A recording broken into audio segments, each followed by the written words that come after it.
here we go in the corner. The Canucks did not like Glenn Anderson poking at the puck under the body of Kay Whitmore. They want blood here at the Pacific Coliseum. Odjick and Creighton. Odjick, one of the toughest in the NHL. Gino! Hello everybody, welcome to a special edition of the Avid Discussers podcast.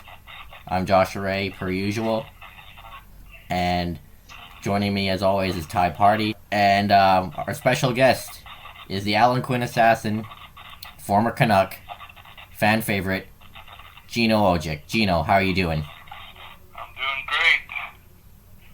And thank you so much. Getting fat, sitting at home during this pandemic. Aren't we all? Aren't we all? Anyway, let's just jump into the questions. Ty, you want to start us off? So, Gino, you were part of the, correct me if I'm wrong here, Algonquin Nation. Do you think you could talk a bit about your culture growing up and what it means to you personally? Well, I mean, I grew up in a First Nations community called Maniwaki, 2 hours north of Ottawa. It was a very close-knit community. Everybody knew everybody. We stuck around together, and we really enjoyed playing hockey in the wintertime and softball in the summertime and going to powwows. Just getting to meet people was a big part of my life, playing sports, and I really enjoyed going to the different First Nation communities and meeting people from different communities. Okay. Throughout your career, you were actively a role model for Indigenous youth, focusing specifically on drug and alcohol issues. What made you get involved as a role model off the ice?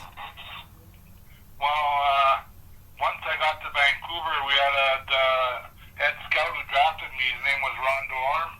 He was a Cree First Nation from Saskatchewan, and he was really into doing First Nations hockey schools and visiting First Nation communities, and he told me I could play a big part of it and use my platform to raise awareness on different issues, and mostly to be a role model to the young First Nation youth, believing that if they work hard, there's an opportunity for them, not to think that because they're First Nations they can't make it. So Ron Delorme and Pat Quinn always encouraged me by giving me jerseys and whatever I needed to go to visit First Nation communities, and give posters and jerseys and caps to the people where we went.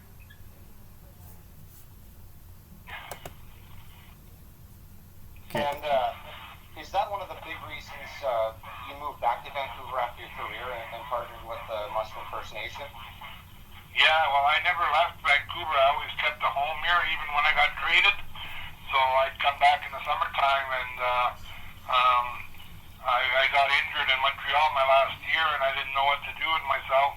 So I called Wayne Sparrow, who was a counselor at the time, and I said, is there any opportunity for me to do business with you guys, Musqueam First Nations? I'm looking for something to do.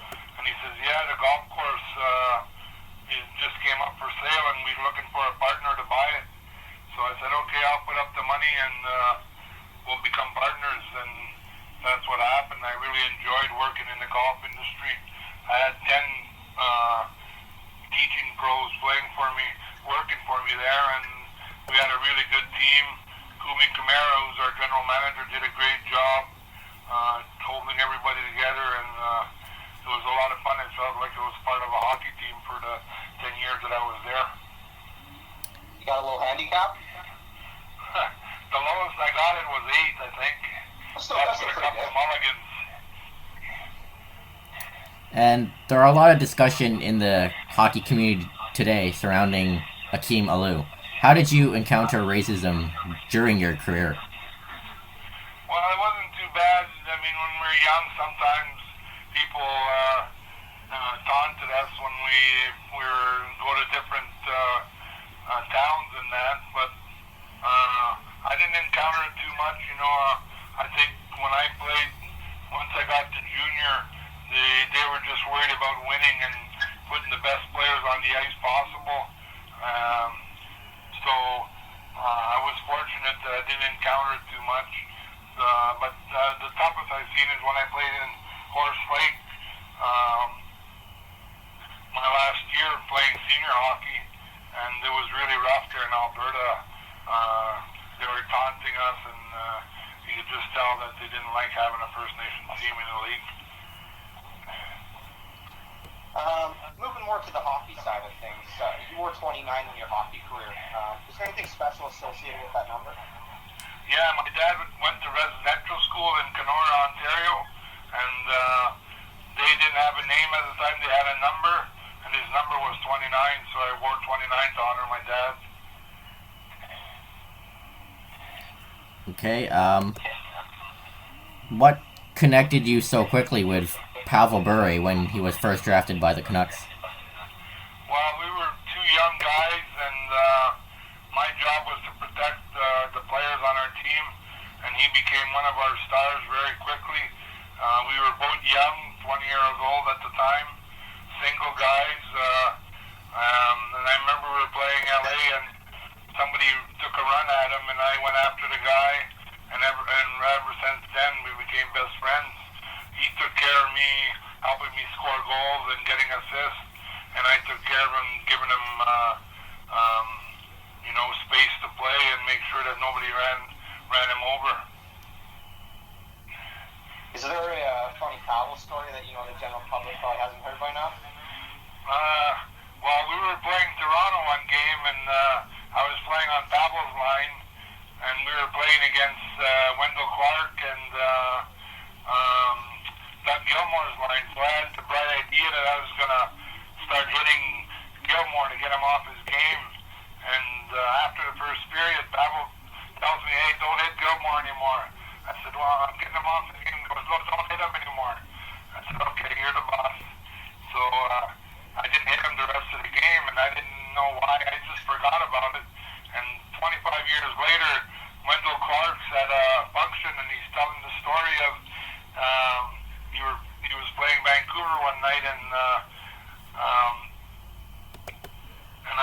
Gino Odjick was running over Gilmore, and Wendell told Pavel, if Gino runs over Gilmore one more time, I'm going to kick the shit out of you. And like, yeah, that did happen. So Pavel was pretty smart. And we have to talk about the 1994 Canucks team. How was it to be part of such a run, and what was the atmosphere in the city like? It was unbelievable. I think we were down 3-1 to Calgary in the first round, and we came back and won it in 7 games, and we just got on a run. Everybody on the team had career years, and guys just played above their heads. It was just unbelievable, and the city just went crazy. It was just unbelievable. We came back from a game at the airport. There's like 50,000 people at the airport waiting for us. It was just incredible. I hope to any players that plays for the Canucks to get that feeling. I hope that they go far this year and get the city excited. It would be certainly something that the city deserves. And obviously, as fans, we've seen what kind of a coach Pat Quinn was. What kind of relationship did you have with him as a person? I had a great relationship with him, and what I liked about Pat is he told me right from the start, I don't want you as a tough guy sitting on the bench and just going out there where something happens. You have to be in great physical condition, and you have to be ready to play. I want you to play at least 10 minutes a night, and you have to make sure that you come in and are able to do that. And I really worked hard to become a player that could be counted on defensively and to create energy. And it was fun with Pat. Anytime that you came to the game, you had a chance to make a contribution. You get some coaches that play the tough guys 2 or 3 minutes a night, and you have no chance to make any contribution other than fighting. So I really respected that about Pat, where he gave us a chance to play and be part of the team. And can you take us through that game in 1995, I believe, is where you tried to fight almost the entire players on the St. Louis Blues? Yeah, well, what happened was a couple shifts before, Glenn Anderson speared Pavel in the eye and cut him open, and then I was on the ice, and there was a loose puck. Kay Whitmore was in net, and Glenn Anderson speared Kay Whitmore in the hand, so I figured there's my chance to get even with Anderson for spearing Pavel and spearing Kay, so I was trying to get Glenn Anderson, and just what happened is that everybody else got in the way. And what did your teammates and what did Pat say to you after that? I said good job. We were down 8-7 or 8-1 in Game 6, and I'd like to think that it gave us a spark. So we went to St. Louis for Game 7, and we ended up winning the game. I got suspended for 2 games, but I just let my teammates know that I was there for them, and if anybody hit them, that I would protect them. Moving a bit farther down the line, you got traded to the Islanders a month after Trevor Linden. Was there any story behind that, or?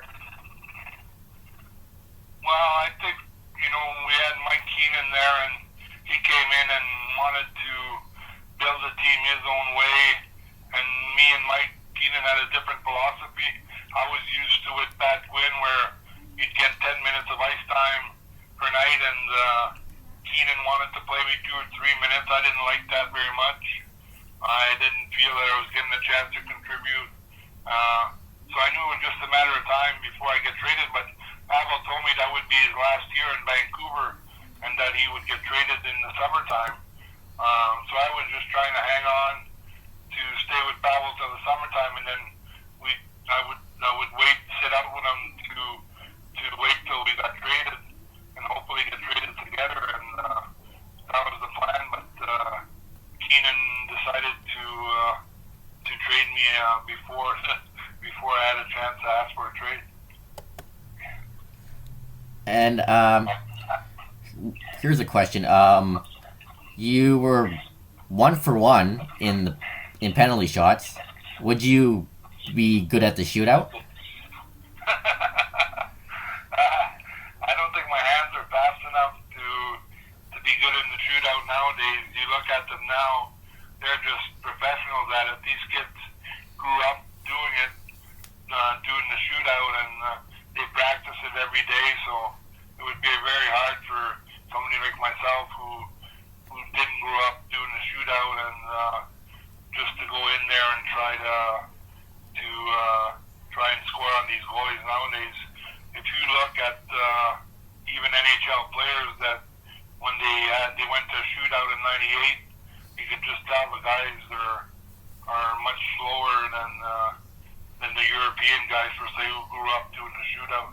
It's something that you have to be specialized at, and you have to work on all the time. So I was 1-for-1, and I'd like to stay there. Looking more on the tough guy side of it, who was the toughest player you ever fought, and the guy you were most surprised that you ended up fighting that you didn't think you'd fight? The toughest guy I fought was Dave Brown.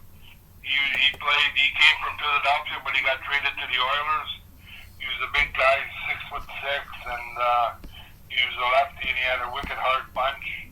He was the toughest guy I ever fought, and the guy I was most surprised to fight is Thomas Steen in Winnipeg.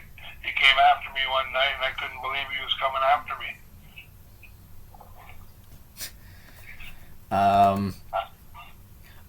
What would your role be in the modern NHL, as the enforcer role is kind of dying out? Yeah, well, I think I'd have an advantage to be able to play because I always played 10 or 11 minutes a night during my career, and nowadays you have to be able to play 10 or 11 good minutes because they use 4 lines. I think it'd be easier for me. There's no hooking. I found it very hard. You'd always get hooked, and then you'd have to stop and start over again. I think if you're able to freewheel out there and skate, it would make it that much easier. So I think I'd be able to have a role nowadays, certainly on the fourth line, hitting guys and bringing energy and being very good defensively and sticking up for your teammates. I think it'd be a lot easier for me now. I mean, the tough guys nowadays, they fight 3-4 times a year, and that's it. During my day, you'd fight 15 times a year. So that's a big difference there. So it's a lot easier to be a tough guy nowadays than it was when I played. And obviously something that's near and dear to us all. Do you think you could talk a little bit about your health and your journey back to health? Because we all had a big scare there for a while. Yeah, they were telling me to get my affairs in order and to get ready for my demise. The doctors in Vancouver thought that I wasn't gonna recuperate, and that would be the end of the line for me. So I asked them, can you transfer me to Ottawa so I can be closer to my family, my kids and my mom? Everybody was there, my sisters and my cousins were all in Maniwaki, which is 2 hours north of Ottawa. So I went to Ottawa, and when I got there, to my surprise, the doctor says, I'm not just going to treat you to die, I'm going to treat you to get better. We have this experimental drugs that we want to try, and we believe that it's going to help you. So we did it. We went through chemotherapy and everything, and next thing you know, a month later, after getting to Ottawa, I was sent home to that I just have to come back once a week to do my chemotherapy. I couldn't believe it. Nobody could. And what went through your mind when you heard the crowd chanting your name for the very first time? It was amazing. I got called up against Chicago, and I knew I had to make a statement to stick around. The Vancouver Canucks had played the night before in Calgary, and they got pushed around by the Flames. And Chicago was coached by Mike Keenan, so anytime he has a team, you know that they're a rough and tumble team. And my first shift, I went out and bought Dave Manson, and we didn't really get going. And then in the third period, I hit one of their players, and Stu Grinson came after me, and me and Stu got going really good and had a really good fight. Probably the hardest to ever hit anybody, and he buckled a little bit, but he didn't go down, the bugger.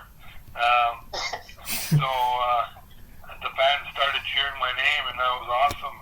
And it just stuck ever since that time. And we got a question from Twitter. This user named DavyBoy604 asks, who made your custom leather helmet straps? Patty O'Neill was the trainer, because what happens with the plastic ones, when it gets pulled over your ears, it rips your ears apart, and it makes your ears very sore. So he got someone, I don't know who he got to do it, but they got him to do leather straps, so whenever the helmet was pulled over and tugged at you, it wouldn't cut your ears and stuff. So I don't remember who did him, but I know Patty O'Neill was the one who had the idea to get them made like that. Malcolm also asks, any stories, party stories with Bure you'd like to share? Any what? Any party stories with Pavel Bure that you'd like to share? We had a few parties. We went down to the Roxy at the end of every year, and we had a good time there. It was amazing. When I played, the Roxy was a big spot in Vancouver, and a lot of the players went there, the opposing team, and once in a while the Vancouver team. But we really had a lot of good times there. All right, the Roxy's... I gotta ask you this. This one's from my dad, and he's gonna hate that I'm asking it. But what's the equivalent of the Roxy on the road? What's that? What's the equivalent of the Roxy when you're on the road? There's no equivalent. The Forum Club in LA was really good when they were playing at the old rink. They had a bar there right inside the arena, and everybody went there, the models, the actors. So we couldn't wait to get through with the game, and everybody would go up to the bar and have a few drinks and mingle with the people. It was really unbelievable there in LA at the Forum Club. All right. So that's all the time we have for you, Gino. Once again, All right. thank you so much for doing this. We really appreciate it. All right. Thank you guys. Good job. Oh, yes. Thank you, Gino. Okay. Bye-bye. Bye. Bye. Thank you, everyone, for listening to our podcast with Gino Odjick, and we hope you enjoyed it. And feel free to leave a review on Apple Podcasts and a rating, and give us feedback, positive or negative, or constructive. And give us feedback on Twitter. You can follow us on Twitter at Avid Discussers. You can follow me on Twitter at JoshuaRay91. Ty is at TParty21. And those are the same handles for Instagram as well. You can also find us on Facebook at Avid Discussers Podcast. And we hope you enjoyed this special episode. And we can't wait to put it out there. And we will see you next week.